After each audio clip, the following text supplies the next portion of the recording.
So look, people have said that today is the first time we're going to get to hear from someone who was actually on the phone call. That is just not accurate. We've already heard from two. This is the third. We've already heard from President Trump and President Zelensky, and the fundamental facts have never changed.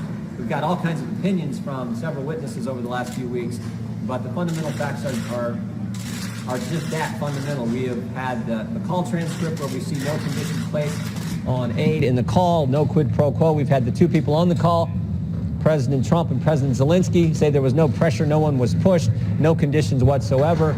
We had the fact that the Ukrainians never knew that aid had been withheld.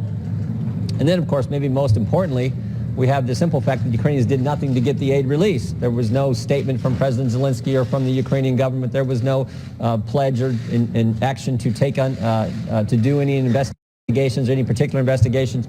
So those facts have never changed. We've got a lot of opinions from folks over the last several weeks, but the fundamental facts have never changed. And frankly, I think as evidenced by what the Speaker is planning to do with the vote on Thursday, it shows that they realize this process is completely unfair, completely partisan, and they're going to try to spruce it up a little bit and still not give rights to the president, to the minority, and still do these things in secret so that the American people can't see what's going on. And I think every single Republican will be voting against. I'm hopeful, and I think this is going to happen.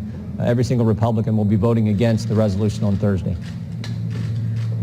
Congressman, Lieutenant Colonel Vindman says that he was so concerned after listening to the call himself that he went directly to the top lawyer at the NSC. Is that something that troubles you?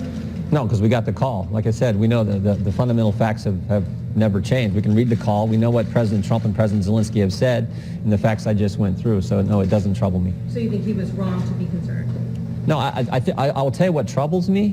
What troubles me is the fact that these proceedings are being done in secret. What troubles me is the fact that only one member of the United States Congress, one member out of 435, knows who the individual is, and the handful of sources who gave that individual the information that formed the basis of this complaint and the basis of this entire charade that we've been going through. That's what troubles me. And the fact that the American people don't get to know that, only Adam Schiff knows.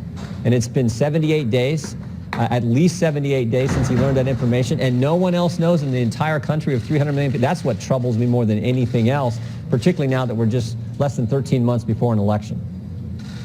Have you been able to see language of the resolution? I have not.